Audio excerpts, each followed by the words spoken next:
नमस्कार साथियों, स्वागत है आपका अपने गौरव ज्ञान धारा यूट्यूब चैनल पे। और अपन जो पढ़ रहे हैं वो है ओपीडी ऑब्जेक्टिव प्रश्न धारा। आज जो है अपनी क्लास जो है वो है आनुवंशिकी जेनेटिक्स।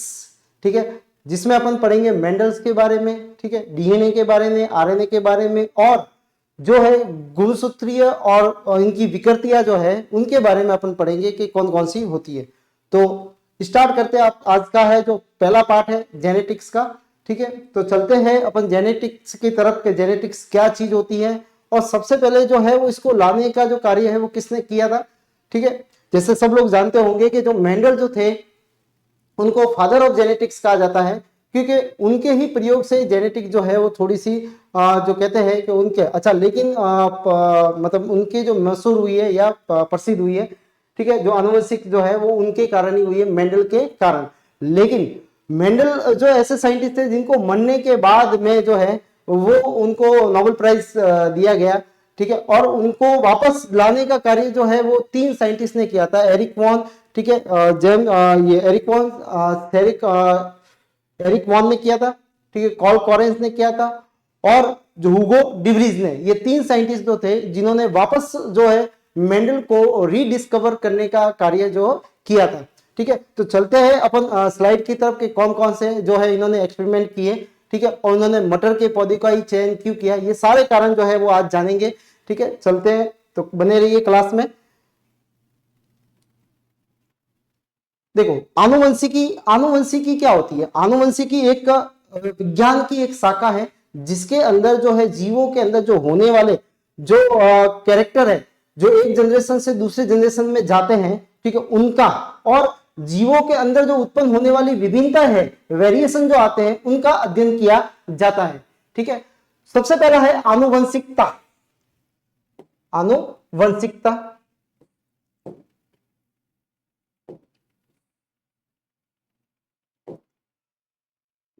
आनुवंशिकता जिसको बोला जाता है हेरिडिटी।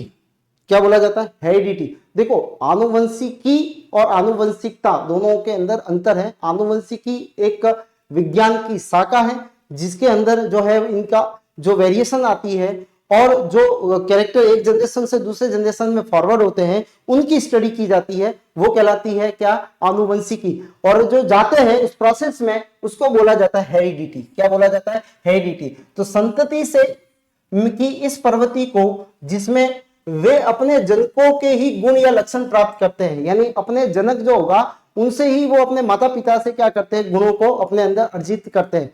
तो आपने कई बार देखा होगा, बच्चा जब पैदा होता है तो उनको देख के अब जो है लोग जो बताते हैं कि इसकी नाक जो है इसकी बुआ जैसी है, इसके पापा जैसी है, इसके मम्मी जैसी है। ठीक है, तो ये सारी जो बातें हैं वो क्या है? हेरिडिटी है। ठीक है, यानी वो लक्षण जो है वो अपने माता पिता से उसके अंदर आए हुए। आनुवंशिकी, जेनेटिक्स, ठीक है, इस विज्ञान में आनुवंशिकता का, यानी जो कैरेक्टर जा रहे हैं उनका, ठीक है, जो लक्षण जो है उनका अध्ययन किया जाता है।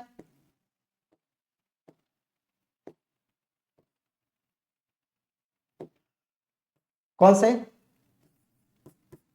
जो लक्षण है उनका अध्ययन किया जाता है, तथा जनकों तथा उनकी संतति के बीच में जो विभिन्नता आई है, विविधता आई है या विभिन्नता आई है, ठीक है, उनका अध्ययन किया जाता है। यानी जो लक्षण जा रहे हैं उनका, ठीक है, और जो विभिन्नता आई है, आपने देखा दो भाई दो बहन या भाई बहन आपस में बिल्कुल सिमिलर नहीं होते हैं, इसका क्या कारण है? ठीक है, तो ये सारा जो अध्ययन जो होता है वो कौन करता है? आनुवंशिकी में किया जाता है। इस प्रकार समानताओं और विभिन्नताओं के कारण माता पिता से पीढ़ी दर पीढ़ी स्थानांतरित होने वाले जीन हैं, यानी ये जो लक्षण जो है वो ले जाने का कार्य जो है वो कौन करता है? ये करते हैं जीन, करते हैं। जीन का उपस्थित होते हैं, जीन जो होते हैं वो क्रोमोसोम पे होते हैं, यानी डीएनए का एक फ्रेगमेंट है जिसके ऊपर क्या होता है? जो फंक्शनल फ्रेगमेंट होता है, यानी क्रियात्मक खंड है, जो कोई ना कोई प्रोटीन का सिंथेसिस करता है या प्रोटीन बनाता है, तो उसको बोला जाता है जीन। ठीक है, डीएनए का होता है, ये होता है गुणसूत्रों के अंदर। तो गुणसूत्र तो होते हैं वाहक, ठीक है, डीएनए होता है उसको बोला जाता है जेनेटिक मटेरियल बोला जाता है, और जीन जो होती है उसको जेनेटिक यूनिट बोला जाता है। तो 3 चीजें होती है। सबसे पहले जो है वाहक के अंदर अगर अपन बात करें,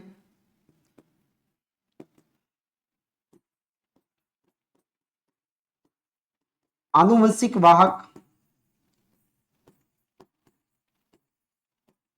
ठीक है, आनुवंशिक जो है पदार्थ और आनुवंशिक इकाई,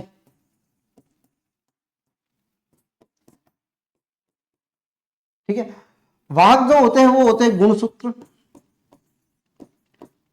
पदार्थ जो होता है वो होता है डीएनए, और डीएनए का जो संरचनात्मक खंड होता है या क्रियात्मक खंड होता है उसको बोला जाता है जीन।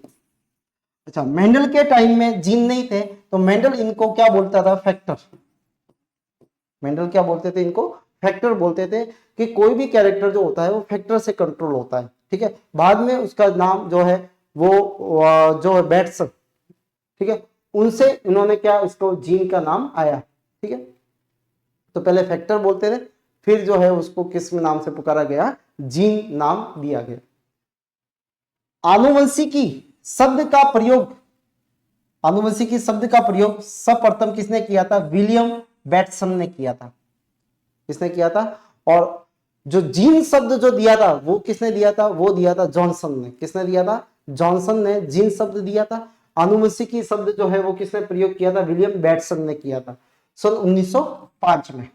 ये ग्रीक शब्द होता है जिसका अर्थ होता है वृद्धि करने से है, ठीक है, यानी ग्रोथ, टू बिकम और टू ग्रोथ, ठीक है, अर्थ ना होना, ठीक है, या वृद्धि करना।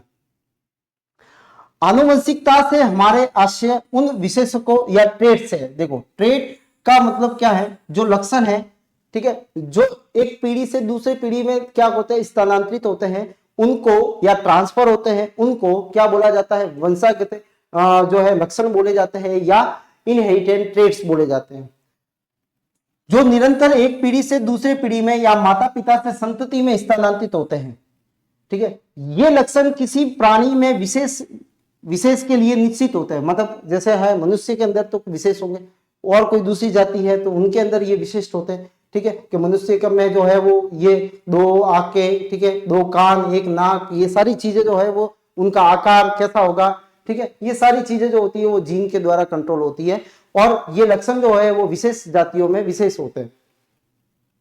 आनुवंशिक की विविधता देखो 2 तरह से आती है। आनुवंशिक की तो जो अपने अंदर जो विभिन्नताएं आ रही है वो 2 तरीके से आ सकती है। पहला जो होता है वो लैंगिक जनन से है, और दूसरा जो होता है वो होता है अपना उत्परिवर्तन से। उत्परिवर्तन की खोज भी हुगो डिवरीज ने की थी, ठीक है, जो आगे आएगा।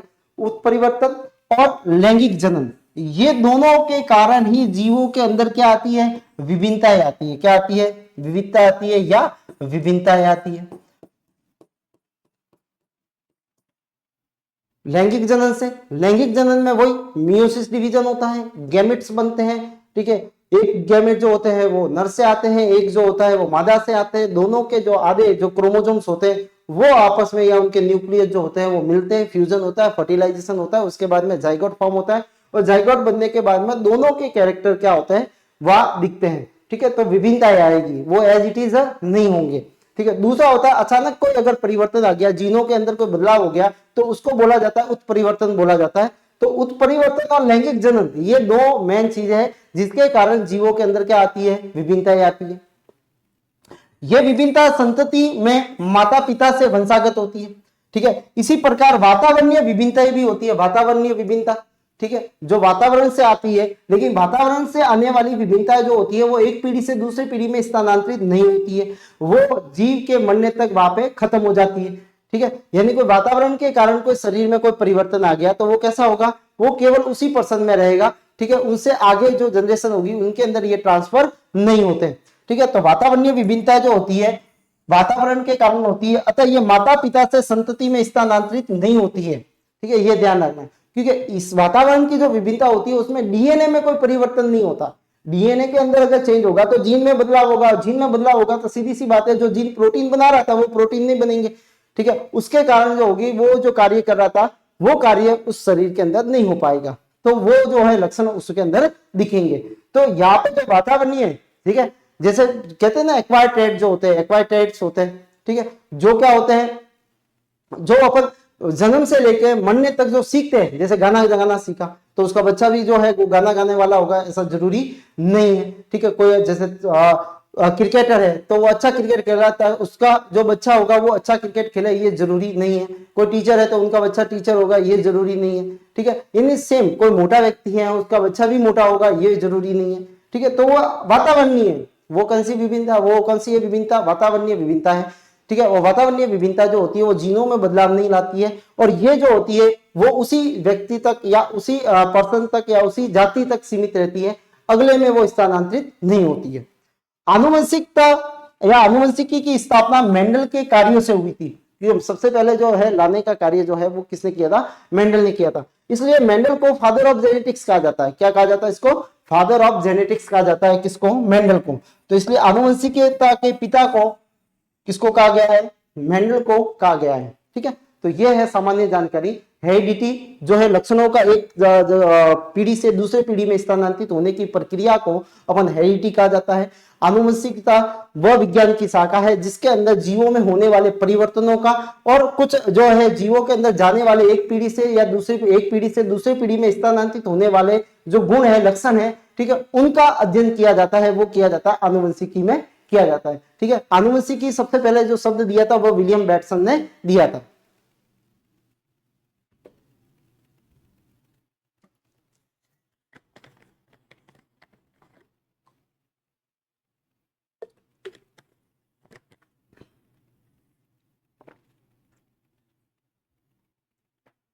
अब है मेंडल, ठीक है। मेंडल जो है वो आप इसको देखने जाओगे तो मेंडल का जन्म जो है वो 1822 में हुआ था, ठीक है, और 1884 में मृत्यु हो गई थी। ये जीवन काल था उनका, ठीक है। जन्म जो है 22 जुलाई सन 1822 में मोराविला गांव के अंदर हो गया, जो अभी चेकोस्लोवाकिया के अंदर है, ठीक है। अब जो है यहाँ पे आपने देखा ब्रूनो शहर रहता है, ठीक है, जो ऑस्ट्रिया, जिसके अंदर कौन सा गांव है, ऑस्ट्रिया के अंदर है, ठीक है। तो अभी कौन सा है वो, ब्रूनो। ऑस्ट्रिया की जगह अभी कौन सा है, ब्रूनो। और ब्रूनो के अंदर गांव कौन सा है, मोराविया जो गांव है उनके अंदर हुआ था। माली परिवार से थे ये, ठीक है। धार्मिक, फिर उन्होंने क्या किया, वहां पे धार्मिक पद में ये पादरी का काम करते थे चर्च में, ठीक है, ईसाई पादरी का काम करते थे के रूप में कार्य करते थे। और उन्होंने गैगर की उपाधि वहां से ली। कौन सी उपाधि ली वहां से, गैगर की उपाधि ली थी, ठीक है, जो 1843 की बात है ये, ठीक है। तो ये जो है वह गैगर की उपाधि उनको कहां से मिली, उस चर्च में से मिली या उस धार्मिक मठ से मिली। मेंडल ने अध्यापन के दौरान 1956 से 65 तक लगभग 8 वर्ष तक मठ के उद्यान में, ठीक है, किस पे, मटर के पौधे पे अपने प्रयोग किए। तो मेंडल ने किस पादप पे अपने एक्सपेरिमेंट किए, तो वो था पी प्लांट, जिसका नाम था पाइसम सटाइवम।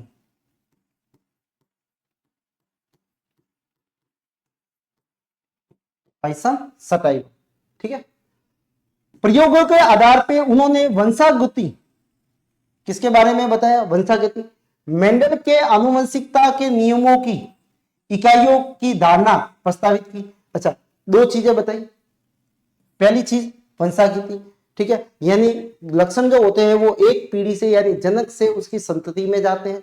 दूसरा बात उन्होंने ये बताई कि इन लक्षणों को ले जाने के लिए कुछ ना कुछ उसके अंदर कोई चीजें होती है या कोई कारक होते हैं, जिनको उन्होंने क्या बोला, जो है इकाई को धारणा दी कि कुछ ना कुछ इकाई होती है, जिनको उन्होंने आगे चल के क्या बोला था, फैक्टर बोला था, कारक बोला था। क्या बोला था, कारक।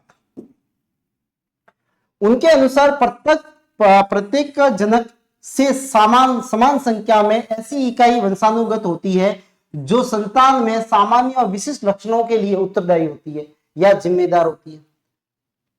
उन्होंने अपने 30,000 मटर के पौधों पर किए गए प्रयोगों से प्राप्त परिणामों को bronze society of natural history, याद रखना, bronze society of natural history एक ऑर्गेनाइजेशन है, उसके समक्ष अपने प्रयोगों को उन्होंने प्रस्तुत किया।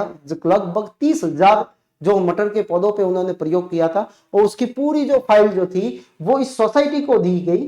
और इनके समक्ष में उसने 8 फरवरी से 8 मार्च 1865 को प्रस्तुत किए गए, ठीक है।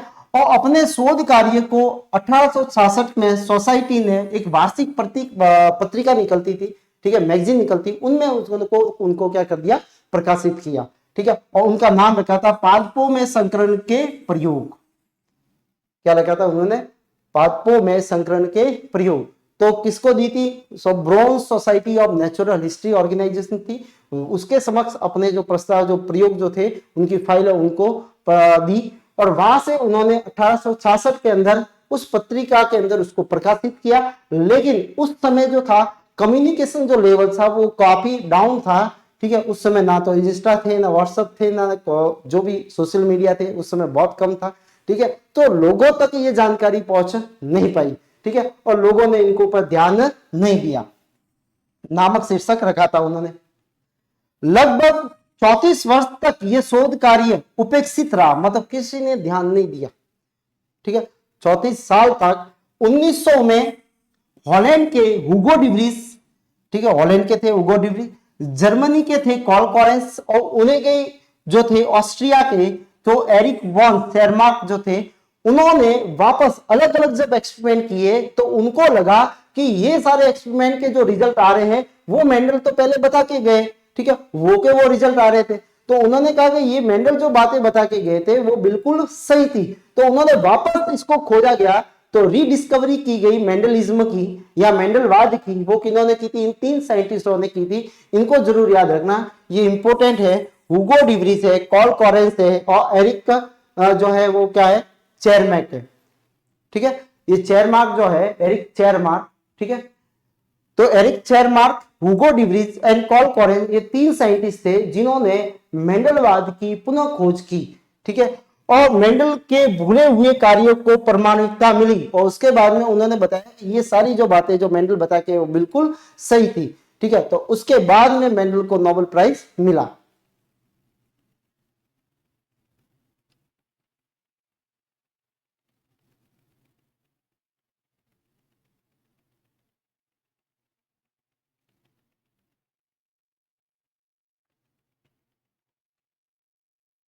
अब है मेंडल का द्वारा अध्ययन किए गए मटर का चयन करना। अच्छा, मटर के पौधे का चयन क्यों किया गया? देखो, मटर के पौधे का चयन इसलिए किया गया कि पहली चीज, मटर जो होते हैं अगर इंसानों पे करता तो इंसानों पे क्या होता है कि इंसानों पे एक पीढ़ी को गुजरने में कम से कम जो है 30 साल लग जाते हैं। जैसे शादी होती है, शादी के बाद में बच्चे होंगे तो बच्चों के अंदर वो देखेगा, जनरेशन के अंदर वो बच्चे वापस बड़े हो गए, उनकी शादी होगी तो उनके संततियों में देखा जाएगा, तो काफी समय निकल जाता है। और इतने समय में केवल 2 या 3 जनरेशन की ही वो स्टडी कर पाते हैं। तो इसलिए उन्होंने सबसे पहले जो मटर के पौधे का चयन किया, तो मटर के पौधे का चयन इसलिए किया कि उनका जीवन काल जो था, मटर का जीवन काल वो 1 वर्षीय पादप होता है। कैसा होता है, यानी 1 वर्ष के भीतर भीतर उसका जीवन काल होता है। 1 वर्ष के भीतर भीतर जो है उनका जीवन काल के अंदर वो समाप्त हो जाते हैं, यानी उनका प्रोडक्ट मिल जाता है, बीज मिल जाते हैं, उसके बाद में वो फसल खत्म हो जाती है। वापस अपन, तो इसका मतलब क्या, 1 साल के अंदर अपन कई सारी पीढ़ियों के क्या कर सकते हैं, स्टडी कर सकते हैं। इसलिए मेंडल ने किसको सिलेक्ट किया, पी प्लांट को। दूसरा कारण ये था कि पी प्लांट के अंदर जो फ्लावर होता था वो कैसा था, बाइसेक्सुअल फ्लावर था, यानी द्विलिंगी पादप था। द्विलिंगी पादप का मतलब है कि उसके अंदर मेल पार्ट और फीमेल जो सेक्स ऑर्गन होते हैं वो उसके अंदर उपस्थित थे, ठीक है। यानी एक ही फूल पे दोनों के नर जननांग और मादा जननांग का पाया जाना द्विलिंगी क्या कहलाता है, पादप कहलाता है, ठीक है। तो द्विलिंगी पादप था, तो उसमें आसानी से क्या कर सकते थे, स्वपरागण कर सकते थे, ठीक है। और दूसरी बात जो है उसमें परपरागण भी अपन करवा सकते थे, जिसको आर्टिफिशियली अपने को करवाना, तो दोनों संभव थे आसानी से, यानी परपरागण भी करवा सकते थे, स्वपरागण भी करवा सकते थे, ठीक है। तो ये जो बात जो थी वो मटर के पौधे में थी, इसलिए मटर के पौधे को सिलेक्टेड किया, ठीक है। तीसरी बात जो मेन इंपॉर्टेंट बात जो है, ठीक है, वो ये थी कि जो प्लांट के अंदर जो मटर का पौधा है उसके अंदर कम से कम 7 कॉन्ट्रास्टिक कैरेक्टर मिलते हैं। 7 कॉन्ट्रास्टिक कैरेक्टर का मतलब होता है कि एक ही लक्षण के 2 रूप मिलते हैं। जैसे एक लक्षण है लंबाई से, अगर अपन पौधे की लंबाई से देखें तो पौधे की लंबाई में उन्होंने 2 तरह के पौधे वहां पे मिले, एक जिसकी लंबाई ज्यादा है, टॉल प्लांट, ठीक है, यानी लंबाई वाला, और दूसरा जो है वो कैसा है, बोना प्लांट, ठीक है, यानी छोटी हाइट।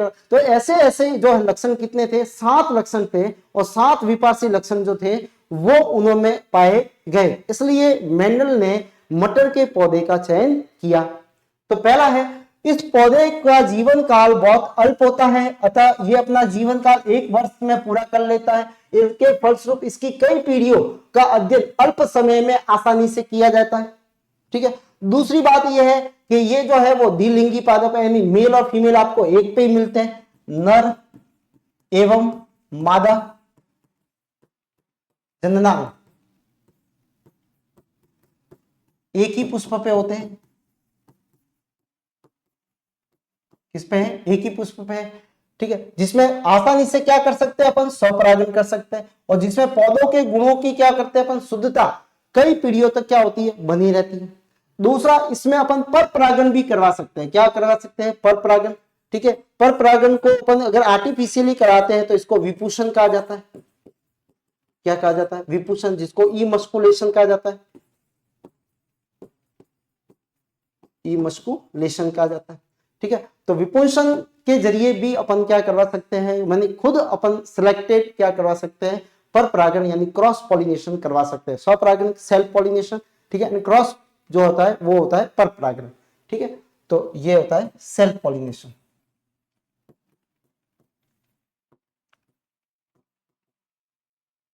अब आप देखोगे कि जो 7 जो कॉन्ट्रास्टिक कैरेक्टर है, सबसे पहला जो है, अगर फ्लावर का कलर ले तो कलर भी 2 तरह के मिलते हैं, एक तो होता है वायलेट पर्पल, ठीक है, दूसरा जो होता है वो व्हाइट कलर होता है। ये डोमिनेंस कैरेक्टर है, आगे पढ़ेंगे अपन डोमिनेंस या प्रभावी जो है, ये कैसे है, प्रभावी है, ये कैसे है, प्रभावी, और ये कैसा है, अप्रभावी है, ये कैसा है, अप्रभावी है।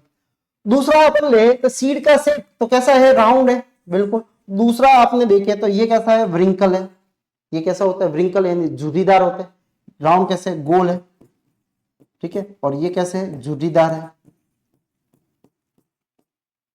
सीड का कलर, सीड का कलर ले तो येलो है, पीले रंग का, और दूसरा सीड का कलर कैसा है, जो है अपन देखेंगे तो ग्रीन है। ठीक है, पोड़ का शेप, पोड़ का कलर, ये पोड़ है, पोड़ मतलब फली, पोड़ का मतलब क्या है, फली, फली का कलर जो है वो कैसा है, ग्रीन। ठीक है, ये डोमिनेंट वाला है, और येलो जो है वो इसमें रिसेसिव वाला है। पोड़ का शेप कैसा है, शेप, शेप का इन्फ्लेट मतलब चपटी है, चपटी। ठीक है, और कॉन्ट्रेसिव संकीर्णन वाली है, कैसी है, संकीर्णन वाली है। उसके बाद में है प्लांट की हाइट, प्लांट की हाइट टॉल लंबी है, और दूसरी कैसी है, ड्राफ्ट, जिसको अपन क्या बोलते हैं, बौना। ठीक है, फ्लावर की पोजीशन, फ्लावर की पोजीशन, फ्लावर का लगते हैं एक्सियल मतलब कक्षक में लगते हैं, कक्षक में है। ठीक है, और टर्मिनल का मतलब होता है शीर्ष या किनारे पे, शीर्ष या किनारे पे, किनारे पे लगते हैं। ठीक है, तो ये 7 जो कैरेक्टर जो थे वो मटर के पौधे में उपस्थित है, इसलिए मटर के पौधे का चयन किया गया।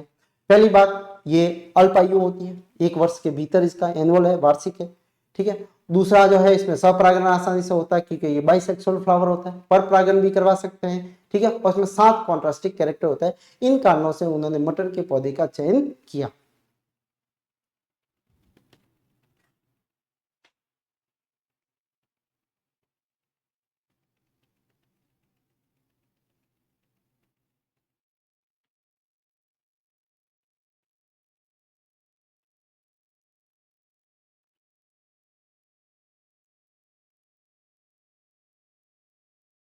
नेक्स्ट है, मेंडल ने अपने प्रयोगों को निम्न संकरण तकनीका का प्रयोग किया। पहला है, उसने पहले स्वपरागण कराया। स्वपरागण का मतलब क्या होता है कि अगर पोलन ग्रेन, पोलन ग्रेन जो है यानी पराग कण जो है उनका एंथर, पराग कोश से किस पे जाना, स्टिग्मा पे जाना या वर्तिकाग्र पे जाना, ठीक है, ये कहलाता है क्या, स्वपरागण, उसी पुष्प पे जाएगा तो। ठीक है, तो पराग कणों का उसी पुष्प की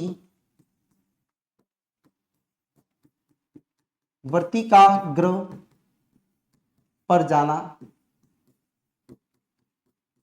क्या कहलाता है, स्वपरागण कहलाता है। स्वपरागण को रोकने के लिए मेंडल ने पुष्प की कली को खोलकर, कली को देखो, पुष्प की कली को इसलिए क्योंकि पुष्प जो है अगर खिल जाएगा तो उसके बाद में उसके परागकण तो उस पर चले जाएंगे। तो अपन को क्या करना पड़ेगा कि अपरिपक्व अवस्था के अंदर ही, जो परिपक्व होने से पहले ही क्या करना पड़ेगा, उनके एंतर को कट कर लेते हैं। जैसे आप देख रहे हो कि ये जो है वो फीमेल वाला पार्ट है, ये जो है वो मेल वाला पार्ट है। इस पीले वाले भाग के अंदर जो बन रहे हैं वो क्या बन रहे हैं, पोलन ग्रेन बन रहे हैं, वो यहाँ बनेंगे, यहाँ पे बनेंगे परागकण, पोलन ग्रेन। और पोलन ग्रेन जो है वो यहां से अगर इसी पे आते हैं तो बोला जाता है इसको स्वपरागण, स्वपरागण। ठीक है, अब क्या किया, इसको अपन ने आर्टिफिशियली करवाना है, तो सबसे पहले क्या किया, इस कलिका को खोल के कैंची से इनके एंतर को कट कर लिया, मतलब यहां से इसको हटा दिया। ठीक है, और फिर इसके ऊपर क्या कर लेते हैं, एक बैगिंग कर लेते हैं। ठीक है, एक बैग को बांध लेते हैं जिसको बोलते हैं अपन बैगिंग। ठीक है, बैगिंग कर लेते हैं इसको, बैग को बांध लिया, एक थैली को, प्लास्टिक की जो थैली होती है वो उसके ऊपर बांध लेते हैं ताकि उसके जो है अपन अनचाहे जो है पोलन ग्रेन उसके ऊपर नहीं आए। तो पहले से क्या करेंगे, अपन एंटर को कट कर लिया। अच्छा, अब क्या हुआ, अब अपने को चाहिए कि इसके परागकण को इस पे ट्रांसफर करवाना है। ठीक है, तो यहां से अपन क्या करेंगे, इस को परागन को थोड़े से लेंगे। ठीक है, और यहाँ पे जाके इसको छिड़क देंगे। ठीक है, तो यहां से पोलन ग्रेन क्या हो रहा है, ट्रांसफर हो रहा है इसके ऊपर।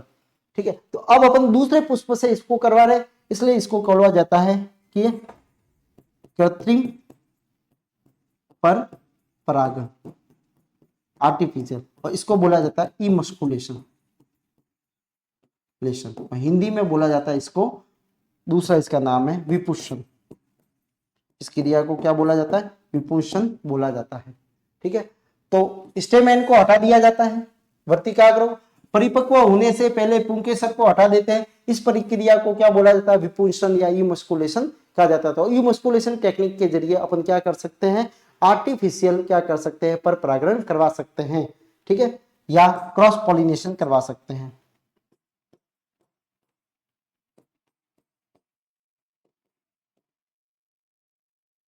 क्या करवा सकते हैं अपन, क्रॉस पॉलिनेशन आसानी से करवा सकते हैं। ठीक है, तो ये बातें जो रहती है वो थी, मेंडल ने ये प्रयोग किए थे स्वपरागण के और जो है पर परागण के। तो पर परागण में उन्होंने आर्टिफिशियल तकनीकी को अपनाया। उन्होंने परिपक्व होने से पहले ही, परिपक्व हो जाएंगे तब तो उसके इसके ही पोलन ग्रेन इसके ऊपर ट्रांसफर हो जाएंगे। ठीक है, तो परिपक्व होने से ये पहले प्रक्रिया की जाती है, फिर इसके ऊपर एक बैग बन दिया जाता है, इस टेक्निक को बैगिंग बोलते हैं। अच्छा, फिर इसके ऊपर टैग भी लगता है, क्या लगता है, टैग।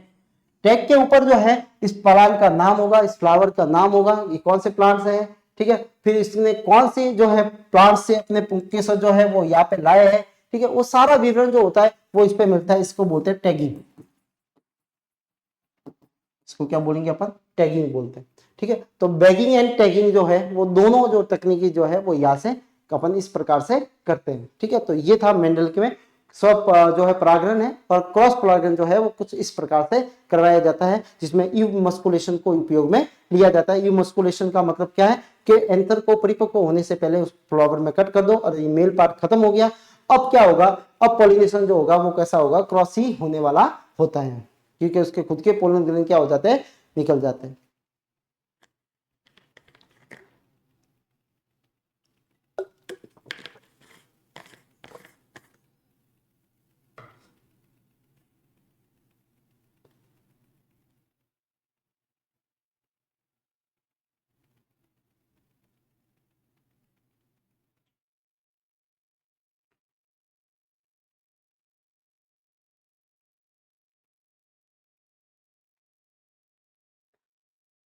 फिर वे विपार्सी लक्षण वाले पौधे की संख्या की गणना करते थे और उन्हें उन आंकड़ों को की सहायता से इन्हें प्रेक्षित करते थे, और आंकड़ों का सैद्धांतिक स्पष्टीकरण का सूत्रण किया था उन्होंने।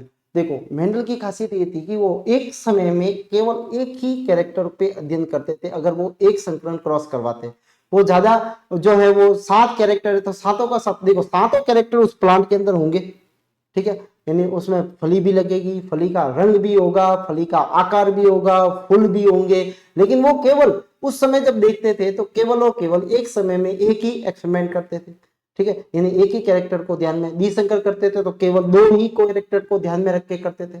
ठीक है, अब सारे जो उनके जो आंकड़े बने कि भाई कितने पौधे बने, उनमें क्या वेरिएशन आया, वो सारा जो था उनका एक सैद्धांतिक आंकड़ों के रूप में स्टैटिक एनालिसिस करके उनको लिखा था। ठीक है, अपने प्रयोगों के सिद्धांतों का स्पष्टीकरण को ही अब मेंडल की वंशागति के नियमों के नाम से जाना जाता है। मेंडल ने अपने प्रयोगों के कारक शब्द का प्रयोग किया था। किसका प्रयोग किया था? कारक, जो आगे चल के किस में कन्वर्ट हो गया? जीन के अंदर। तो मेंडल के समय जीन नहीं थी, मेंडल के समय कौन था? कारक था। ठीक है, जो वर्तमान में किस नाम से जाना जाता है? जीन। मेंडल ने प्रयोग किए थे। ठीक है, 7 विपार्सी लक्षणों में से एक या अधिक लक्षणों के साथ में लेकर प्रयोग करते हैं। ठीक है, तो उन्होंने क्या किया? 7 विपार्सी लक्षण थे, उसमें से एक या दो को लेकर ये प्रयोग किए जाते हैं। सबसे पहला है एकल संकर, जिसको बोला जाता है मोनोहाइब्रिड। अच्छा, मोनोहाइब्रिड का मतलब क्या है? कि जो 7 कैरेक्टर जो थे उसमें से केवल एक कैरेक्टर को लेके अगर उनके बीच में जो क्रॉस करवाया जाता है तो वो संकरण कहलाता है। कौन सा? अपने एकल संकरण क्रॉस, या उसको मोनोहाइब्रिड क्रॉस कहा जाता है। ठीक है, यानी केवल मोनो का मतलब होता है वन, एक। ठीक है, एक का लक्षण या एक का कैरेक्टर को लेकर क्या किया जाता है? उनके मध्य में क्रॉस करवाया जाता है। ठीक है, विपरीत लक्षणों के युग्म के मध्य संकरण करवाया।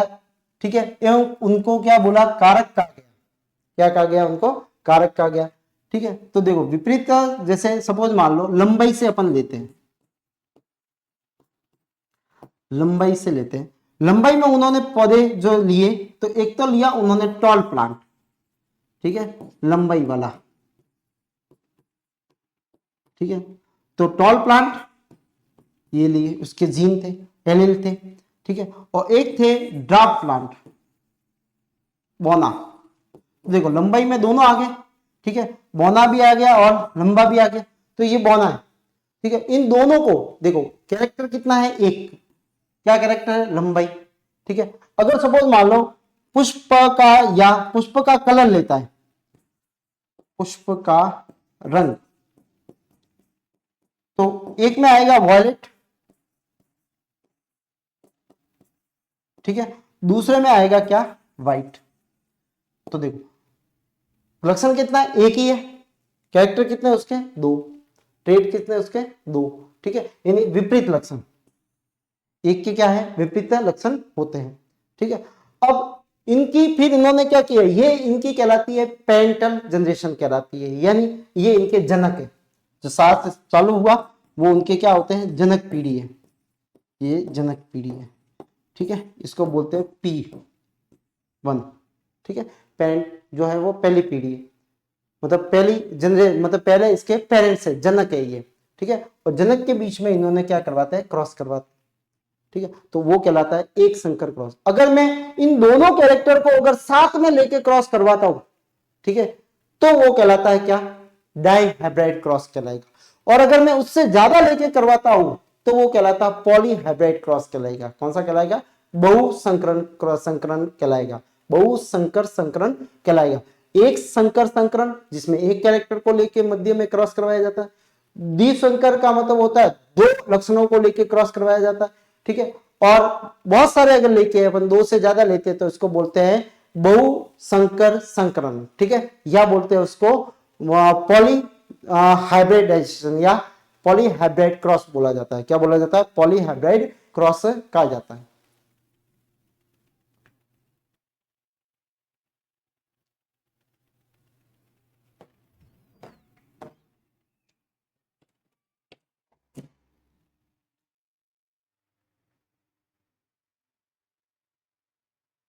अब ये पहला ध्यान से समझना। इसमें देखो सबसे पहले सबसे पहले मेंडल ने जो प्रयोग किया वो उसके जनक जो थे, ठीक है, एक तो थे टॉल और एक जो थे वो कैसे थे? ड्राफ्ट। ठीक है, टॉल को हमेशा जो है वो जीन जो उनको करती है कारक, जिन्होंने बोला, यानी एक जीन के दो युग्म विकल्पी होते हैं। एक जीन के कितने होते हैं? दो युग्म विकल्पी होते हैं। ठीक है, दो युग्म विकल्पी कौन से?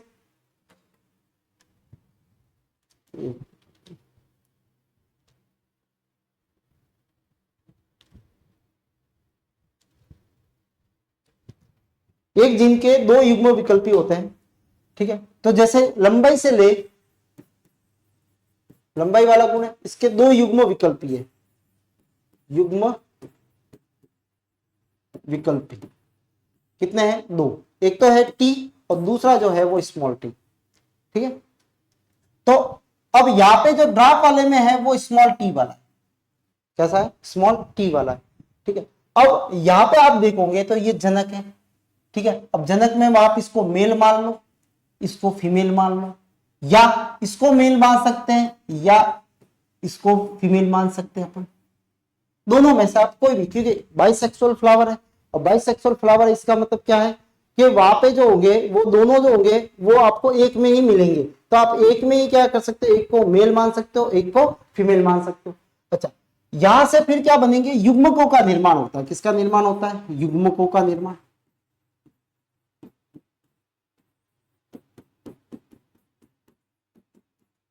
अब इसके दो युग्मक बनेंगे, वो भी एक जैसे ही बनेंगे। एक में आएगा टी, क्योंकि युग्मक हमेशा आधे होते हैं, तो एक एक जीन जो है एलील उसमें चले जाएंगे, ठीक है। दूसरे वाले में जो है वो स्मॉल टी और स्मॉल टी आ गए, तो ये इसमें चले गए, ठीक है। अब इनमें क्या होगा? अब दोनों प्लांट जो है, फ्लावर जो है वो कैसे है? एक लंबा पौधा है, दूसरा कैसा है? वो ड्रॉप है, मतलब छोटा है, ठीक है।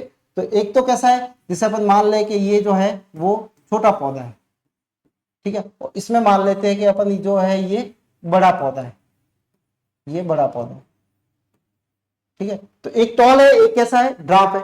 अब टॉल है तो सीधी सी बात है, इनमें कौन सा पॉलिनेशन होगा? तो इसमें पॉलिनेशन कौन सा होता है?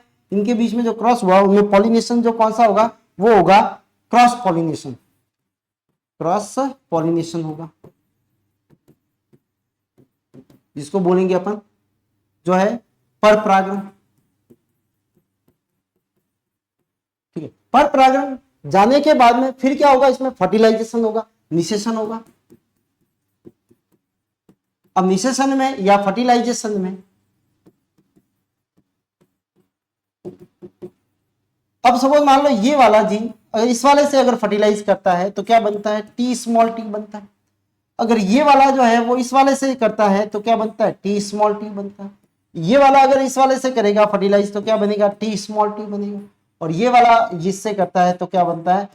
टी स्मॉल टी बनता है, ठीक है। तो ये जो है ये इसके जनक थे, और ये इसकी जो पहली पीढ़ी में थी, जिनको बोलते हैं फेलियर F1, ठीक है। पीढ़ी कहा जाता है, जनरेशन कहा जाता है, ये पहली पीढ़ी है, पहली जनरेशन जो है वो। अगर पहली जनरेशन में क्या थे? ऑल जो प्लांट्स थे वो कैसे थे? टॉल जो थे, ठीक है। All plants are tall, all plants are tall. सारे पौधे जो बने वो कैसे बने? टॉल बने या लंबे बने? कैसे बने? लंबे। सारे पौधे कैसे थे? लंबे थे, ठीक है। तो सारे पौधे इसके अंदर कैसे आए? F1 जनरेशन के अंदर सारे पौधे लंबे आए। तो अच्छा, लंबे आए तो इसका मतलब क्या हुआ? संकर, कौन सा संकरण है? एकल संकरण चल रहा है। कौन सा है? एकल संकर संकरण है। क्यों? क्योंकि जो लक्षण जो लिया वो कितना लिया है? एक ही लिया है, मोनोहाइब्रिड है, ठीक है। अच्छा, F1 पीढ़ी के अंदर ये देखा गया कि केवल और केवल जो थे वो टॉल वाले के कैरेक्टर आए, जो ड्रॉप वाले के कैरेक्टर आए ही नहीं, ठीक है। तो यहाँ पे जो है वो टी जो है वो प्रभावी लक्षण वाली है। कौन सी है? ये प्रभावी है, ठीक है। और स्मॉल टी जो है वो कैसा है? अप्रभावी है, ठीक है। कैसा है? अप्रभावी। यानी जो लंबाई वाला जो है, लंबे पौधे के अंदर जो जीन है वो कैसी है? प्रभावी है। और जो इससे बोने वाले की जो जीन जो है, एलील जो है वो कैसे है? अप्रभावी है, ठीक है। तो यहाँ पे केवल F1 पीढ़ी के अंदर प्रभावी लक्षण ही क्या हो रहे? प्रकट हो रहे। इसलिए इस नियम को प्रभाविता का नियम कहते हैं, प्रभाविता का नियम कहते हैं। तो नियम कहते हैं कि F1 जनरेशन में law of dominance, law of dominant, ठीक है। तो लॉ ऑफ क्या बोलते हैं इसको? डोमिनेंट, प्रभाविता का नियम कहा जाता है। क्योंकि F1 पीढ़ी के अंदर जो आ रहे थे लक्षण वो केवल और केवल क्या होते हैं? प्रभावी वाले गुण ही आते हैं। यानी रिसेसिव वाले जो है वो अपने आप को रिप्रेजेंट नहीं कर पाए। ठीक है, अप्रभावी वाले लक्षण, अप्रभावी वाले एलील, एलील या युग्म विकल्पी कहा जाता है एलील, अपने आप को प्रभावी की उपस्थिति में, प्रभावी की उपस्थिति में प्रदर्शित नहीं कर पाता, सिद्ध नहीं कर पाता। ठीक है, पर ये अपने आप को उपस्थिति में क्या करता है, प्रभावित अपने आप को प्रदर्शित नहीं कर पाता, फेलियर हो जाता है अपने आप को रिप्रेजेंट करने में, इसलिए इस नियम को प्रभाविता का नियम कहते हैं। तो ये है फर्स्ट एकल संकर वाला और F1 पीढ़ी वाला प्रभाविता का नियम।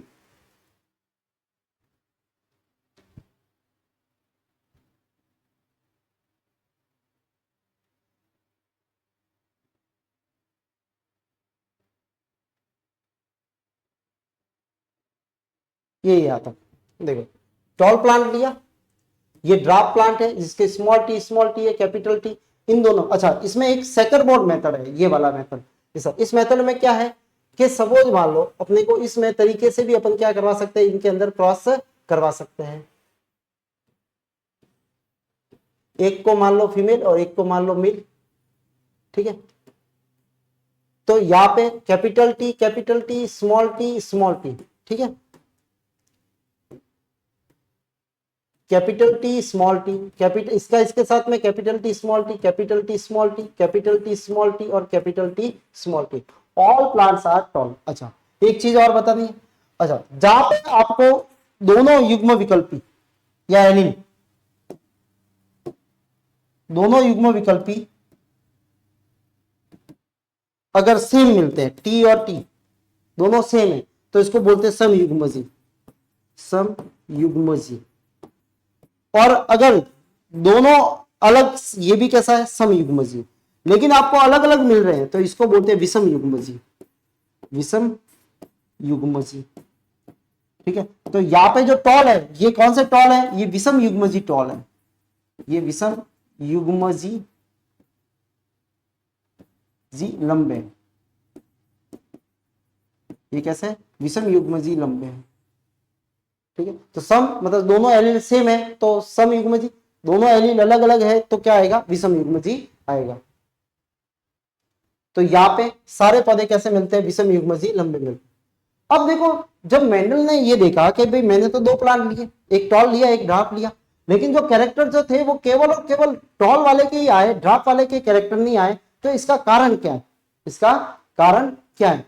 तो उन्होंने देखा कि भाई ऐसा क्या हुआ, तो अगर F1 जनरेशन को जो प्राप्त करने के लिए अगर जनकों को मैं 20 बार या उससे भी ज्यादा बार अगर क्रॉस कराऊं, तो मेरा रिजल्ट यही रहने वाला है, रिजल्ट उसका यही रहने वाला है।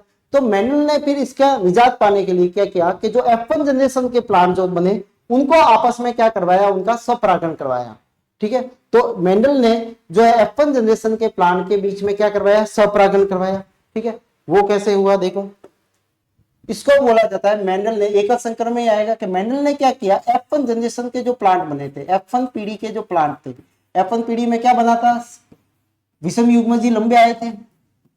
ठीक है, अच्छा ये दोनों प्लांट एक ही है, एक को मेल मानो एक को फीमेल मानो, दोनों के बीच में क्या करवाया, क्रॉस करवाया। अच्छा, इसके गैमेट जो बनेंगे वो क्या बनेंगे, एक में बनेगा टी, दूसरे का बनेगा स्मॉल टी। ठीक है, इसमें बनेगा कैपिटल टी और इसमें बनेगा स्मॉल टी। अब वही कौन सा परागण होगा, इसमें स्वपरागण होगा। ठीक है, और फिर यहाँ पे क्या होगा, इसका निषेचन होगा। ये इसके क्या बने, युग्मक बने, ये इसके क्या है, युग्मक है। ठीक है, अब ये वाला युग्मक नर का अगर इस वाले से फर्टिलाइज करता है तो क्या बनता है, टी और टी बनता है। ये वाला और इस वाले से करता है तो क्या बनता है, टी स्मॉल टी बनता है। इस वाले का अगर इस वाले से करवाए तो कैपिटल टी स्मॉल टी बनेगा, और इस वाले का इस वाले से करवाए तो स्मॉल टी बनेगा। ठीक है, तो यहाँ आप देखोगे कि यहाँ पे जो मोना वाला जो कैरेक्टर था वो यहाँ पे रिप्रेजेंट हो गया। देखो, इस पीढ़ी को बोला जाता है F2 पीढ़ी, क्या बोला जाता है इसको, F2 पीढ़ी, या जो है F2 जनरेशन कहा जाता है, ये द्वितीय पीढ़ी होगी। ठीक है, पहली पीढ़ी ये फर्स्ट पीढ़ी है, इनके पौधों के बीच में आपस में क्या करवाया उन्होंने, स्वपरागण करवाया, और स्वपरागण करने के बाद में उन्होंने जो पौधे प्राप्त हुए वो इस तरह के पौधे प्राप्त हुए। ठीक है, अब इस तरह के पौधे जो है वो आप देखोगे यहाँ पे कि कैपिटल टी कैपिटल टी।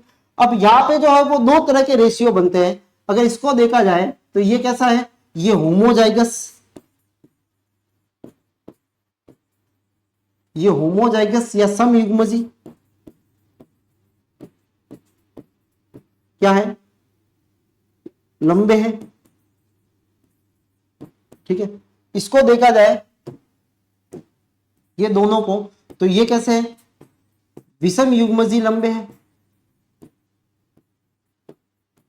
लंबे हैं। ठीक है, और ये देखा जाए तो ये कैसा है, ड्राप है यानी बौना है। ठीक है, और बौना हमेशा कैसा होगा, विषम समयुग्मजी ही होगा। ठीक है, अच्छा लेकिन अपन बाहर से अगर देखें, ठीक है, तो दो तरह के अपने को अनुपात प्राप्त होंगे। एक तो होता है जिसको बोलते हैं अपन लक्षण प्रारूप, क्या होते हैं, लक्षण प्रारूप बोलते हैं। ठीक है, इनको बोला जाता है फिनोटाइप, क्या बोला जाता है, फिनोटाइप। जो बाहर से अपने को फिजिकल अपीयरेंस कैसे दिख रहे हैं, तो मैंने कहा ये कौन सा प्लांट है, तो टॉल प्लांट है, बड़ा लंबा प्लांट है। ये कौन सा है, ये भी लंबा है। ये कैसा है, ये भी लंबा है। ठीक है, बाहर से देखेंगे तो ठीक है, तो देखो ये भी लंबे, ये भी लंबे, 1 2 3, 3 कैसे है, लंबे है। तो एक कैसा है, बौना है, तो इनका रेशियो क्या आया, 3:1 बनाया। ठीक है, ये कहलाता है, इसका लक्षण प्रारूप कहलाता है। दूसरा जो होता है वो इसका जो होता है वो कौन सा होगा, वो होता है जीन प्रारूप। ठीक है, जिसको बोलते हैं अपन जीनोटाइप। क्या होता है, जीनोटाइप, जिसको बोलते हैं अपन जीन प्रारूप।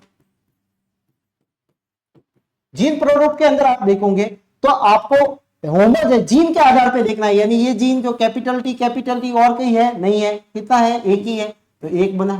ठीक है, कैपिटल टी स्मॉल टी 2 है, तो ये 2 बने जीन के आधार पे। और स्मॉल टी वाला कितना है, 1 है, तो ये आ गया ये वाला। तो यहाँ पे जो रेशियो आ रहा है वो कितना आ रहा है, 1:2:1 आ रहा है। ठीक है, ये इसका कौन सा रेशियो कहलाता है, ये कहलाता है इसका जीनोटाइप। और ये वाला कौन सा कहलाता है, ये इसका कहलाता है फिनोटाइप। ठीक है, तो और दूसरी चीज ये कौन सी पीढ़ी है, यहाँ पे F2 पीढ़ी है। अच्छा, इसमें आप देख रहे हो कि जो गैमेट होते हैं वो अपने आप में प्योर होते हैं। जैसे यहाँ देखोगे तो ये दोनों जो गैमेट होते हैं यहाँ पे अलग हो गए, और यहाँ पे जो बोने वाला गुण जो है वो यहाँ पे रिप्रेजेंट हो रहा है। ये किसके कारण हुए कि गैमेट जो होते हैं वो अपने आप में कैसे है, प्योर है। तो ये भी प्योर है, ये भी प्योर है। ठीक है, जब ये आपस में मिलेंगे तो बोनापन वाला गुण आ रहा है। ठीक है, कौन सा आ रहा है, बोना वाला प्लांट जो है आ रहा है। अच्छा, इसमें क्या हो रहा है कि जो लक्षण जो हो रहे हैं वो गैमेट जो होते हैं वो प्योरिटी होते हैं, और दूसरा जो बोना वाला लक्षण जो छुपा हुआ था वो यहाँ पे क्या होता है, सेग्रीगेट हो जाता है, पृथक हो जाता है। इसलिए इस नियम को, ये सेकंड नियम है मेंडल का, इसलिए इसको बोला जाता है पृथक्करण का नियम, पृथक्करण, या इसको बोला जाता है वियोजन का नियम, वियोजन नियम, या इसको बोला जाता है इसको युग्मकों की शुद्धता का नियम, की शुद्धता का नियम। तो ये दूसरा नियम है जिसमें पृथक हो रहा है, बोना वाला गुण जो है पृथक हो रहा है, युग्मक अपने आप में कैसे होते हैं, शुद्ध होते हैं। ठीक है, प्योर होते हैं। ठीक है, इसके उसको बोला जाता है law of segregation, law of segregation बोला जाता है। ठीक है, लॉ ऑफ सेग्रीगेशन या law of purity of the gametes, law of the purity of the gametes कहा जाएगा। ठीक है, तो ये है सेकंड F2 जनरेशन।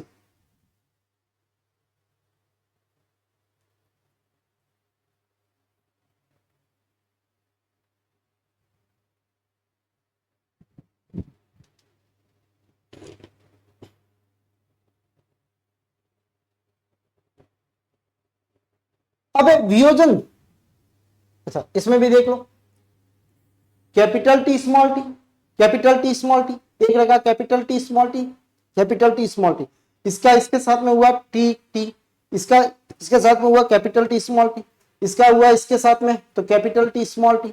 अच्छा, आपको कैपिटल टी पहले लिखना है, स्मॉल टी बाद में लिखना है, ऐसे ये है जो है वो रॉन्ग है, ये कैसा है, रॉन्ग है। ठीक है, स्मॉल टी पहले नहीं आएगा, प्रभावी वाला हमेशा पहले आएगा।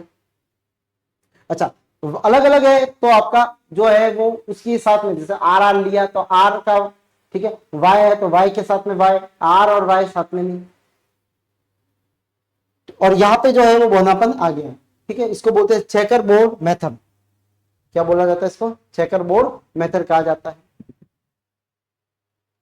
अब देखो जो सेकंड पीढ़ी है ये किसके लिए? वियोजन नियम, लॉ ऑफ सेग्रीगेशन के लिए, लॉ ऑफ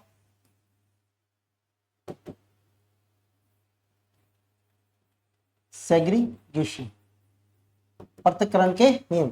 इस नियम में जीन की संकल्पना हुई कि भाई वास्तव में जो जीन जो है वो क्या हो रही है, वही लक्षणों को लेके जाती है जो पहले में क्या हो रही थी, जो अप्रभावी जीन जो थी उसके कारण क्या, या अप्रभावी जीन के जो एलील थे, ठीक है, वो क्या थे, प्रभावी के कारण अपने आप में रिप्रेजेंट नहीं हो पा रहे थे, किसमें? F1 जनरेशन में। लेकिन सेकंड में वो रिप्रेजेंट हो रहे हैं, यानी जो कैरेक्टर है वो किसके द्वारा कंट्रोल हो रहे हैं? वो जीन के द्वारा होते हैं। जीन वंशागति की इकाई है, वह एक पीढ़ी से दूसरी पीढ़ी में जाती है, ये भी इस नियम से पता लगा। जीवों के अंदर लक्षण जीन के द्वारा नियंत्रित होते हैं, ये भी इसके द्वारा पता लगा। फोर्थ जो है, प्रत्येक जीन में 2 युग्म विकल्पी होते हैं। जैसे मैंने बताया लंबे वाले में अगर जीन है, लंबे वाला जो पदार्थ को जो कर रहा है कंट्रोल, उसके कितने हैं? 2 युग्म विकल्पी है। बौने वाले के भी कितने हैं? 2 युग्म विकल्पी है। तो कितने युग्म विकल्पी होते हैं जीन के? 2 युग्म विकल्पी होते हैं। एक जोड़ी में एक जोड़ी विपार्सी लक्षणों का नियंत्रण करते हैं, ठीक है। वो कौन सा? हमेशा किसमें रहते हैं? जोड़े में रहते हैं। जीन के युग्म विकल्पी एक साथ रहते हुए भी सब मिश्रित नहीं होते, आपस में मिश्रित तो नहीं होते हैं, ठीक है। नेक्स्ट जो है, युग्मक के निर्माण के दौरान युग्म विकल्पी एक दूसरे से क्या होते हैं? पृथक हो जाते हैं। अभी जैसे बताया, ठीक है, कि जैसे जो टी जो था, स्मॉल टी जो था, कैपिटल टी और स्मॉल टी जो था, यहाँ पे जब युग्मक बनते हैं, युग्मकों का निर्माण होता है, तब ये जो है वो अलग हो जाते हैं। ये अलग हो गए, ये अलग हो गया, ये टी अलग हो गया, ये स्मॉल टी अलग हो गया, ये आपस में कैसे हो गए? अलग होते हैं, ये आपस में सम्मिश्रित नहीं होते। तो ये किससे पता लगा? इस F2 जनरेशन से पता लगता है, या लॉ ऑफ सेग्रीगेशन से पता लगता है, या विसंयोजन के नियम से पता लगता है।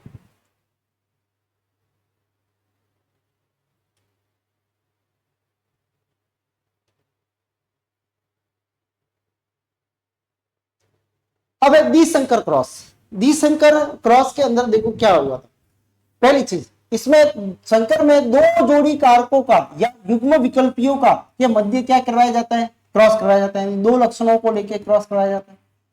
2 लक्षणों के मध्य क्रॉस, या 2 लक्षणों के मध्य क्या किया जाता है? संकरण।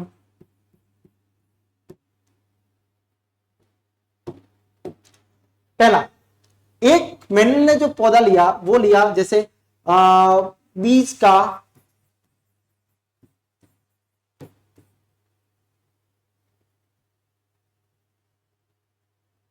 का शेप ले लिया, आकार, और दूसरा लिया बीज का रंग, कलर, ठीक है। अच्छा, इसमें भी 2 है, ठीक है। पहला अगर प्रभावी देखे और दूसरा है अप्रभावी देखे, तो वो कौन सा? बीज का आकार दे तो पहला प्रभावी में आर आर, यानी ये कैसे है? गोल है। तो उसी का अप्रभावी कैसा होगा? झुर्रीदार होगा। कैसा होगा? झुर्रीदार, जिसको अपन किससे लिखेंगे? स्मॉल आर से लिखेंगे, जो कैसे होते हैं? झुर्रीदार है। बीज का कलर जो है वो कैसा है? पीला, पीला, जिसको अपन लिखते हैं अपन वाई, कैपिटल वाई से, ठीक है। और यहाँ पे जो है दूसरा कैसा है? हरा, जो ग्रीन होता है, ठीक है। तो उसको कैसे लिखते हैं? स्मॉल वाई से लिखेंगे, ठीक है। अच्छा, पहली जनरेशन देख लो। पहली जनरेशन में अगर मैं लेता हूं आर वाई, यानी ये पौधा कैसा है? गोल एवं पीले क्या है? बीज है, गोल है और पीले है, ठीक है। दूसरा इसका क्रॉस जो करवा रहा हूं वो है small R capital small Y और स्मॉल वाई से। ये कैसे है? ये जो है वो कैसे है? हरे एवं कैसे है? झुर्रीदार है। कैसे है? ये हरे एवं झुर्रीदार है, यानी ग्रीन, और कैसे है? व्रिंकल है। कैसे? ग्रीन और व्रिंकल। और ये कैसे है? राउंड और येलो, राउंड एंड येलो है। अब मेंडल के अपन ने नियम देखे थे, तो उसके आधार पे अगर देखें तो मेंडल ने पहले बताया कि जो पहला प्लांट जो होता है वो F1 जनरेशन का जो ये पहला, ये जनक है इसके, कौन है ये, इसके जनक है, पेरेंट है इसके, ये इसके कौन है, पेरेंट्स है, ठीक है। अब यहाँ पे इनका जो F1 पीढ़ी में आएंगे पौधे, तो वो किसका आर आया, इसका क्या आ जाएगा, स्मॉल आर, जैसे टी स्मॉल टी आया था F1 जनरेशन में, यहां से आएगा वाई और इधर से क्या आएगा, स्मॉल वाई। तो सारे पौधे जो बनेंगे वो इस प्रकार के बनेंगे, यानी ये पौधे कैसे होंगे, ये लंबे गोल हैं एवं कैसे होते हैं, पीले होते हैं। कैसे है, बीजों का रंग कैसा होगा, गोल भी होंगे और पीले भी होंगे। ये इसकी कौन सी जनरेशन है, ये इसकी F1 जनरेशन है, ठीक है। ये इसकी कौन सी जनरेशन है, F1 जनरेशन, यानी पहली पीढ़ी है इसकी, ठीक है। तो ये जो है वो पहली पीढ़ी है। अब अगर लेके अपन आगे तो वो कहलाती है सेकंड जनरेशन। सेकंड जनरेशन में क्या होगा, ठीक है, तो इसका स्क्रीनशॉट ले लो एक बार। दो जातियों के बीच में, सॉरी, दो लक्षणों के बीच में जो है क्रॉस करवाने पे क्या बोला जाता है, उसको द्विसंकर क्रॉस कहा जाता है।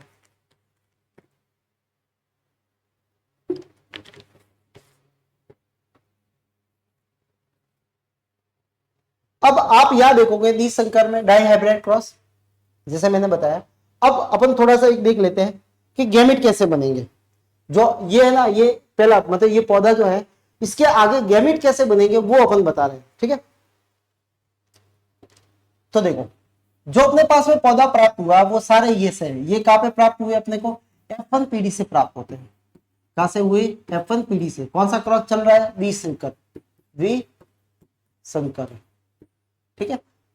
दो दो दो गुण ले रहे अपन, इसका बीज का आकार ले रहे और उसका कलर ले रहे, ठीक है। अब इसमें क्या होंगे, इसके जो युग्मक बनेंगे तो अपने पास में चार तरह के, ये है वाई और ये स्मॉल वाई, ये चार है अपने पास में, ठीक है। अपने पास में जब दो थे, कैपिटल टी था, तो इसके कितने युग्मक बने थे, दो बने थे। अपने पास में चार है तो कितने बनेंगे, चार युग्मक बनेंगे, ठीक है। चार प्रकार के युग्मक बनेंगे। कैसे, अगर सपोज मान लो एक में तो ये आ गया आर और दूसरे वाले में ये वाई आ गया, तो क्या बनेगा, पहला युग्मक कैपिटल वाई और स्मॉल वाई बना, ठीक है। अगर सपोज मान लो ये आर आ गया और इसके साथ में स्मॉल आर आ गया, तो अपने पास में दूसरा गैमेट बनेगा, वो कौन सा बनेगा, R capital R small Y बनेगा। अगर सपोज मान लो ये आर आ गया और इससे क्या आया, ये वाई आया, दोनों वाई वाई नहीं आएंगे, ठीक है। एक इसका और ये आएगा, तो ये क्या बन गया, स्मॉल आर और कैपिटल वाई बन गया। अगर सपोज मान लो ये आके ये आ गया, तो क्या आ गया, स्मॉल आर और स्मॉल वाई बन गया, ठीक है। तो ये चार प्रकार के अपने को क्या मिलते हैं, ये क्या है, चार प्रकार के, ठीक है, चार प्रकार के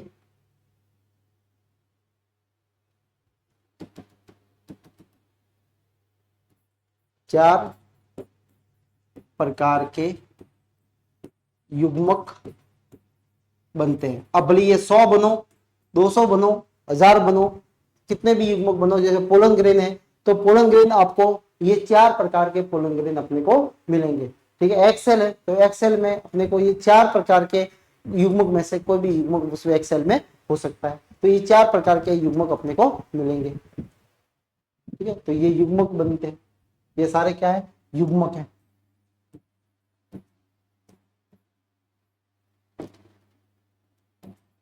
युग्मक निर्माण, गैमेटोजेनेसिस, गैमेटोजेनेसिस।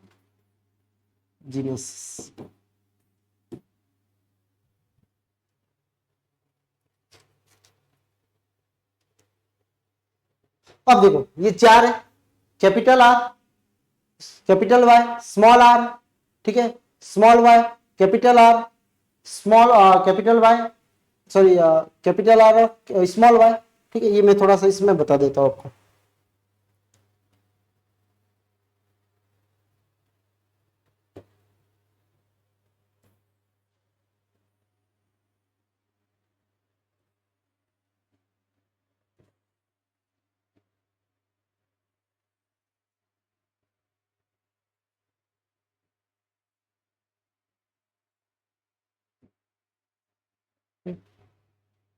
यहाँ पे एक मेल और दूसरा वाला जो होगा वो क्या होगा, फीमेल होगा, मेल और female.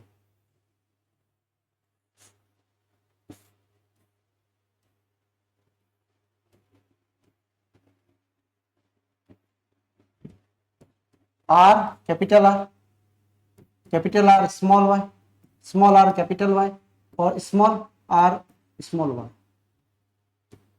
Capital R capital Y, capital R small Y, और स्मॉल आर और कैपिटल वाई, और लास्ट जो है वो रहेगा स्मॉल आर और स्मॉल वाई। अच्छा, इसका इसका संकलन कराएंगे, capital R capital R capital Y capital Y, इसका इसके साथ में capital R capital Y small Y, इसका इसके साथ में कैपिटल आर, ठीक है, और स्मॉल आर कैपिटल वाई और कैपिटल वाई, इसका इसके साथ में capital R small R capital Y small Y. अब इसकी बारी, इसका इसके साथ में करवाएंगे तो क्या हो जाएगा, capital R capital Y small Y, इसका इसके साथ में कैपिटल आर स्मॉल वाई, इसका इसके साथ में कैपिटल आर, ठीक है, small R capital Y sorry small Y, ठीक है। इसके बाद में इसका कैपिटल आर स्मॉल वाई, फिर इसका capital R small R capital Y, capital R capital Y small Y, ठीक है, capital R small R capital Y, फिर है स्मॉल आर कैपिटल वाई और स्मॉल वाई, फिर इसका capital R capital Y small Y, इसका कैपिटल आर स्मॉल आर, ठीक है, स्मॉल वाई, इसका capital small R capital Y, इसका स्मॉल आर स्मॉल वाई, ठीक है। तो ये अपने को पौधे प्राप्त हुए। अब सबसे पहले अपन देखते हैं कि गोल और पीले कितने। अच्छा, गोल और पीले के अंदर क्या होगा, पहले में आर होना चाहिए और इसमें कैपिटल वाई होना चाहिए, ठीक है। तो पहले में आर और कैपिटल वाई होंगे तो वो काश में देखो R 1 number, R 2 number, R 3 number, R capital Y 4 number, 5 6 7 8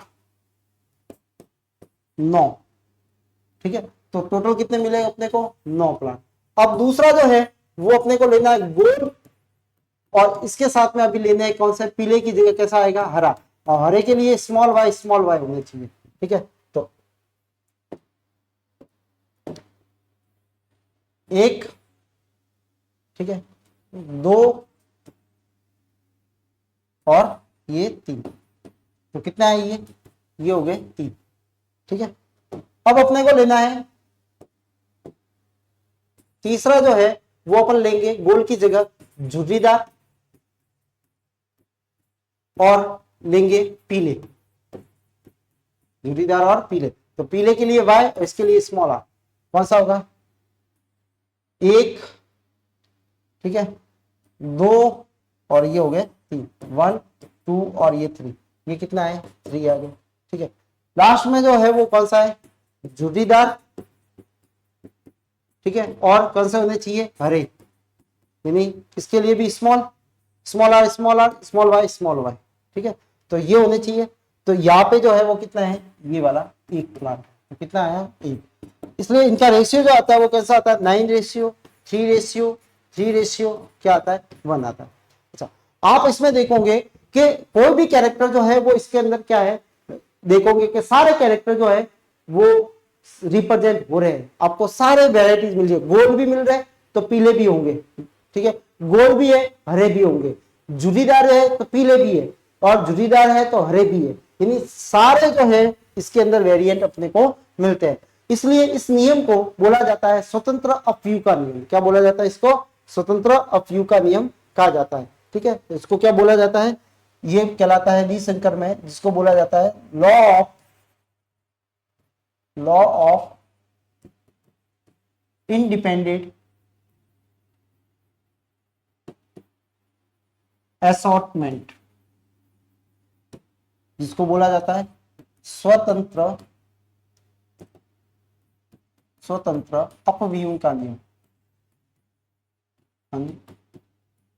का नियम कहा जाता है। ठीक है, किसी भी जीन का किसी दूसरे, जैसे लाल जो शेप दे रहा है गोल, उसका कलर के वाली जीन के साथ में कोई लेना देना नहीं है, यानी वो एक दूसरे को इफेक्ट नहीं करती है, वो स्वतंत्र रूप से क्या करती है, अपने आप को रिप्रेजेंट करती है, अपने आप को अपव्यू करती है। ठीक है, तो इसलिए इस नियम को कौन सा नियम कहा जाता है, ये तीसरा नियम है मेंडल का।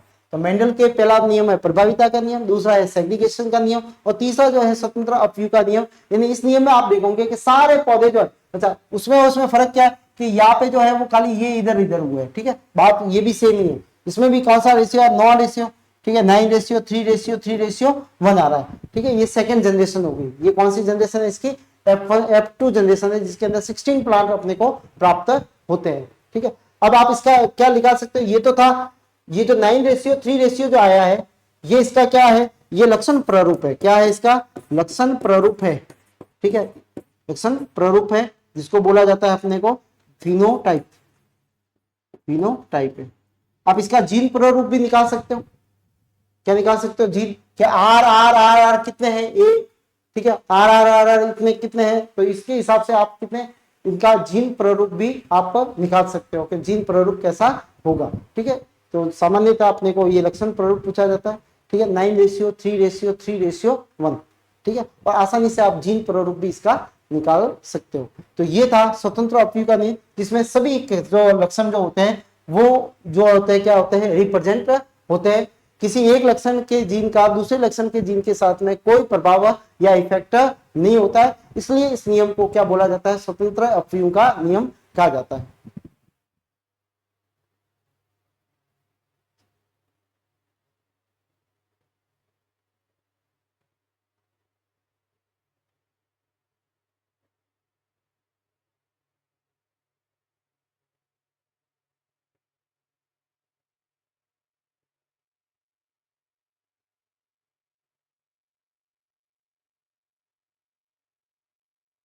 नेक्स्ट है मेंडल के नियमों का महत्व क्या है। शुरुआत में मेंडल के कार्यों को मान्यता नहीं मिली, मैंने बताया था आपको, परंतु उनकी मृत्यु के लगभग 34 वर्ष बाद 1900 में जब हॉलैंड के वैज्ञानिक हुओ डिग्रीस, वापस नाम आए देखो, जर्मनी के कॉल कॉरेंस एंड ऑस्ट्रिया के एरिक वॉन शेरमॉर्क ने वापस क्या किया, मेंडल के किए गए कार्यों का समान परिणाम प्रस्तुत किए। तो उन्होंने देखा, फिर मेंडल को क्या मिला था, नोबेल प्राइज से सम्मानित किया गया था, वो भी मरने के उपरांत। संकरण की प्रक्रिया में विभिन्न सजीवों पे प्रभावी एवं अप्रभावी लक्षण होते हैं। पहले प्रभावी पता लगा कि भाई कुछ प्रभावी जीन भी होती है, अप्रभावी जीन भी होती है, लेकिन अगर प्रभावी जीन के साथ में अप्रभावी जीन है तो वो अपने आप को रिप्रेजेंट या अपने आप को प्रदर्शित नहीं कर पाएगी। ठीक है, संकरण विधि द्वारा वंशों में पाए जाने वाले अच्छे लक्षणों को एक वंश के साथ लाया गया। ठीक है, मेंडल के नियमों के उपयोग में लेते हुए आज रोग प्रतिरोधक का विपरीत परिस्थितियों में बने रहने की क्षमता, यानी हाई टेम्परेचर है, ठीक है, लो टेम्परेचर है, ठीक है, पौधे के अंदर जो है उनकी सेंस जो शक्ति है, टॉलरेंस करने की शक्ति है, ठीक है, हाई टेम्परेचर को भी वो टॉलरेंस करते थे। तो ये किससे हुआ है, मेंडल्स के नियमों से हुआ है। फूलों एवं फलों में अधिक बड़ा, सुंदर, ठीक है, उच्च उत्पादन वाली फसलों को विकसित करना ये मेंडल के जरिए हुए। कई प्रकार की गाय, भैंस, बकरियां, मुर्गी की नस्लों में क्या किया गया है, सुधार किया गया है। ठीक है, सुधारा गया है। इनकी नस्लों में अधिक दूध उत्पादन एवं तीव्र गति से प्रजनन करने की क्षमता विकसित की गई। अनेक प्राणियों में कुछ आनुवंशिक रोग जो दोषपूर्ण लक्षण पाए गए थे, उनका क्या किया गया, निराकरण किया गया, और जीन स्तर पे मेंडलों के नियम की सहायता से किए गए। ठीक है, तो उनको पता लगा कि भाई ये जीन जो होती है, जीन की वजह से ये जो है वो दोष जो होते हैं, ठीक है, आनुवंशिक दोष जो होते हैं वो किनके कारण है, जीन के कारण, तो उनका निराकरण किया गया। अन्य नियमों के द्वारा संकरण संतति से उत्पन्न होने वाले नए संयोग में संकरण क्रॉस करवाने से क्या नया जो है बन सकते हैं, तो वो भी जो है मेंडल से अपने को मिला। इनकी आवर्ती के बारे में पता लगा कि कितनी बार क्रॉस करवाने से कितने जो है वो प्लांट बनेंगे, और उसमें जो कितनी संख्या जो होगी वो किस प्रकार के प्लांट बनेंगे, वो सारी जो है बातें वो कैसे मेंडल से पता लगती है। तो ये मेंडल के नियमों का क्या है, महत्व होते हैं।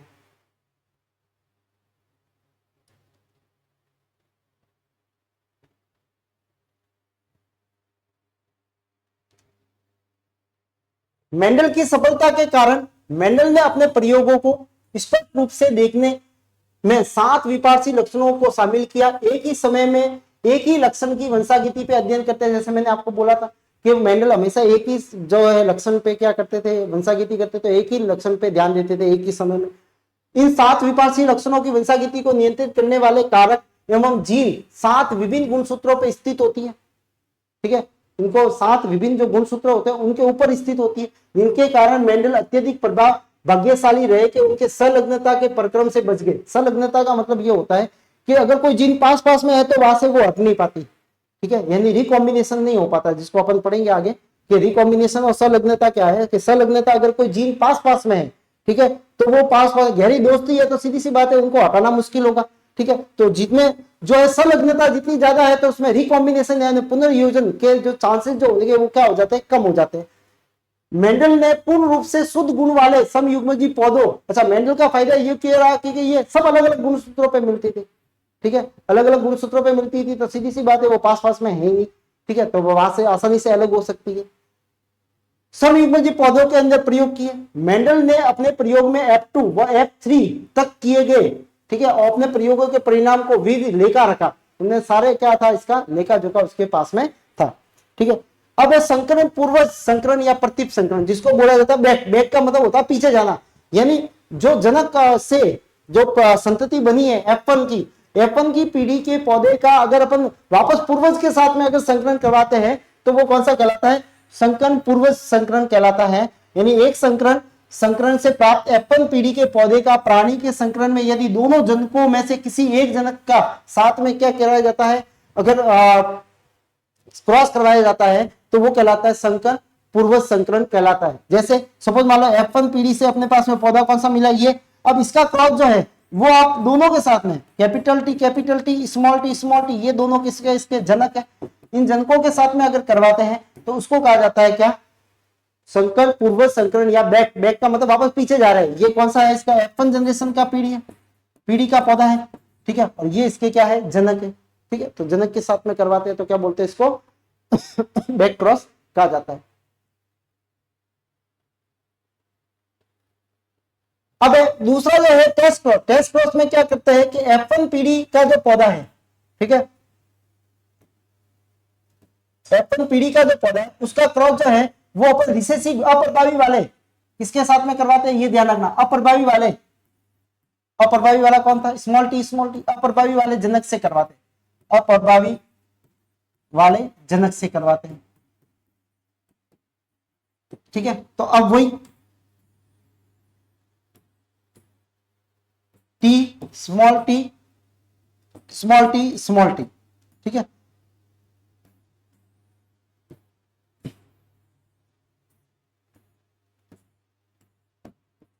अब इसका इसके साथ में करवाएंगे तो क्या बनेगा, कैपिटल टी स्मॉल टी, इसका इसके साथ में स्मॉल टी, इसका इसके साथ में कैपिटल टी स्मॉल टी, इसका इसके साथ में स्मॉल टी।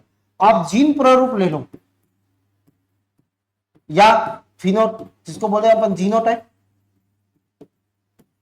या फिनोटाइप ले लो,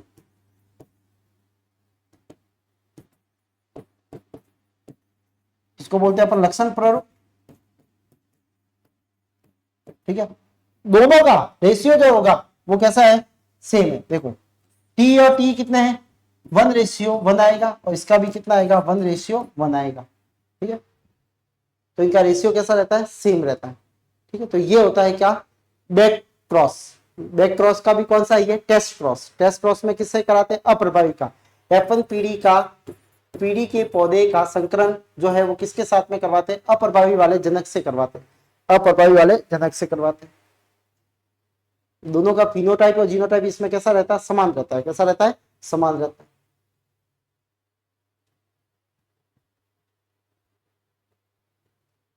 कुछ परिभाषा कारक एक विशेष लक्षण को वंशागति या अभिव्यक्ति के लिए उत्तरदायी एकल अथवा कारक, ठीक है, एकक या कारक होते हैं। अब कारक को क्या बोला गया, जीन बोला जाता है। ठीक है, जीन क्या होती है, डीएनए का विशेष खंड होता है, टुकड़ा होता है जो विशिष्ट गुण को वंशागित या अभिव्यक्ति करने को निर्धारित करता है। ठीक है, यानी कोई ना कोई वो क्या करेगा, प्रोटीन बनाएगा और वो अपने गुण को रिप्रेजेंट करेगा।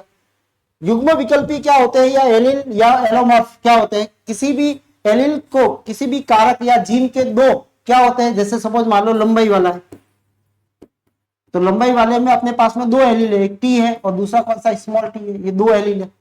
कितने एलील है, ये दो एलील होते हैं।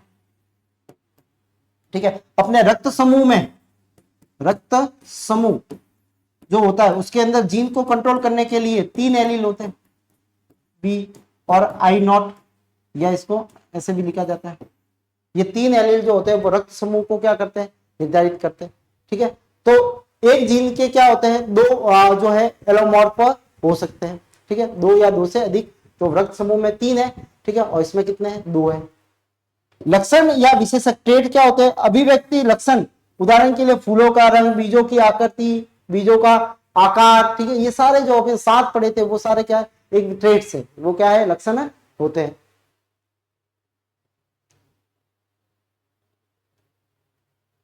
अब एक प्रभावी गुण, किसी गुण के दो युग्म विकल्पी में से जो समान होंगे, देखो विषम युग्म प्रभावी वाले जो विषम युग्मजी जीव में, जैसे टी और स्मॉल टी है, तो यहाँ पे ये वाला कैसा है, प्रभावी है, यानी जो F1 पीढ़ी में अपने आप को रिप्रेजेंट करता है, अभिव्यक्ति देता है, वो कैसा कहलाता है, प्रभावी कहलाता है। ठीक है, अप्रभावी कौन से होता है, जैसे स्मॉल टी वाला, जो क्या होता है, दो युग्म विकल्पी जो कैसे होते हैं, समयुग्मजी होते हैं। कैसे होते हैं ये समयुग्मजी होंगे। ठीक है, और ये अपने आप को क्या करता है, ये अपने आप को रिप्रेजेंट नहीं कर पाता। ठीक है, केवल संयुग्मों की स्थिति होगी तो ही अपने आप को रिप्रेजेंट कर पाएगा, नहीं तो नहीं कर पाता। ठीक है, तो यहाँ पे जो स्मॉल टी है वो कैसा है, वो अप्रभावी है। यहाँ पे ये जैसे टी और टी स्मॉल टी के साथ में ये कौन सा है, ये प्रभावी है, और ये कौन सा है, ये अप्रभावी है। ये कैसा है, अप्रभावी होता है। जीन प्रारूप, जीनोटाइप, एक व्यक्ति की आनुवंशिकता संरचना को नर, ठीक है, एवं मादा जनकों में, ठीक से प्राप्त होती है। जीन प्रारूप या जीनोटाइप कहते हैं, यानी किसके आधार पे, जीन के आधार पे, किसके आधार पे ली जाती है, आनुवंशिक जीन के आधार पे। ठीक है, जैसे विशुद्ध वाले देखे अपने, जैसे अपने देखे आर तो बिल्कुल शुद्ध है, लेकिन आर स्मॉल कैसा है, विशुद्ध है। ये कैसा होता है, विशुद्ध होता है। ठीक है, लक्षण प्रारूप बाहर से कैसे दिखते हैं। ठीक है, किसी भी जीव की एक से अधिक गुणों में बाह्य अभिव्यक्ति, कौन सी, फिजिकल अपीयरेंस उसका कैसा है, उसको बोला जाता है फिनोटाइप। ठीक है, तो बाहर से जो दिखेंगे वो अपने को कैसे मिलेंगे, फिनोटाइप। तो दो तरह के लक्षण पर जीन के आधार पे लेते हैं तो जीनोटाइप, बाहर के आधार पे लेते हैं तो बाह्य अभिव्यक्ति के आधार पे, तो वो कौन सा होता है, लक्षण प्रारूप या फिनोटाइप होता है।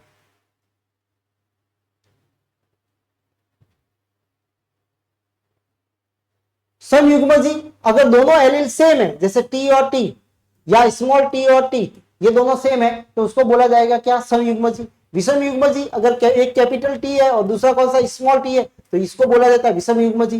किसी भी गुण में एक समान एलील होते हैं तो उसको बोला जाता है समयुग्मजी, जैसे आर है। ठीक है, तो ये बोलेंगे इसको समयुग्मजी।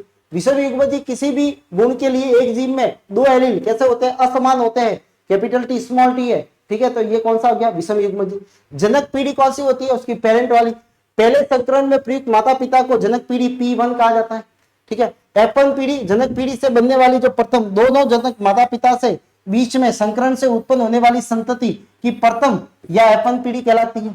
F2 पीढ़ी, जो F2 पीढ़ी में स्वपरागण से या अंतर्जनन से परिणाम स्वरूप बनती है, उसको बोला जाता है द्वितीय। जो F1 पीढ़ी में, किसमें, F1 पीढ़ी में स्वपरागण या उनके अंतर्जनन से जो बनने वाली पीढ़ी है, यानी F1 पीढ़ी से जो बनने वाली पीढ़ी है, उसको बोलेंगे अपन F2 पीढ़ी कहा जाता है।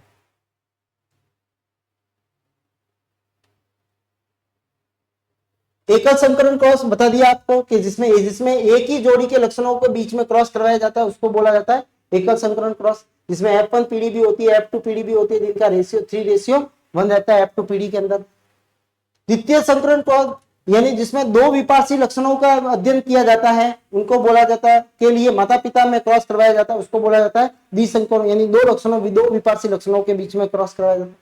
संकरण, विभिन्न जातियों प्रजातियों के जनकों के बीच में क्या करवाया जाता है, क्रॉस या निषेचन करवाने की प्रक्रिया को संकरण या हाइब्रिडाइजेशन कहा जाता है। व्युत्क्रम क्रॉस में क्या होता है, एक बार इसको मेल लिया तो दूसरी बार उसको फीमेल लेंगे। ठीक है, तो इस प्रकार में क्रॉस में माता पिता जनकों के लिंग को उत्क्रमणीय कर देते हैं, जैसे टी स्मॉल टी।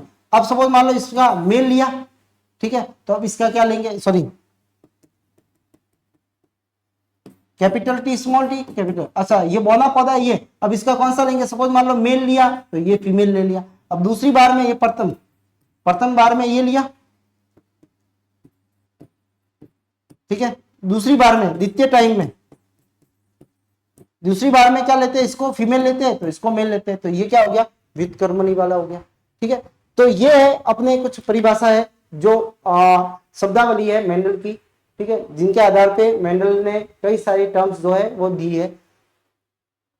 तो आज की क्लास में इतना ही, मिलते हैं अगली क्लास के अंदर, ठीक है। आशा है आपको समझ में आ गई होगी, ठीक है क्लास, ठीक है। कहीं समझ में नहीं आई है तो आप डाउट्स जो है उसमें कमेंट बॉक्स में आप कमेंट कर सकते हो, तो वहां से आपका उस समस्या का हल कर दिया जाएगा। तो आज की क्लास में इतना ही, मिलते हैं अगली क्लास के अंदर, तब तक के लिए धन्यवाद, आपका दिन शुभ हो, धन्यवाद।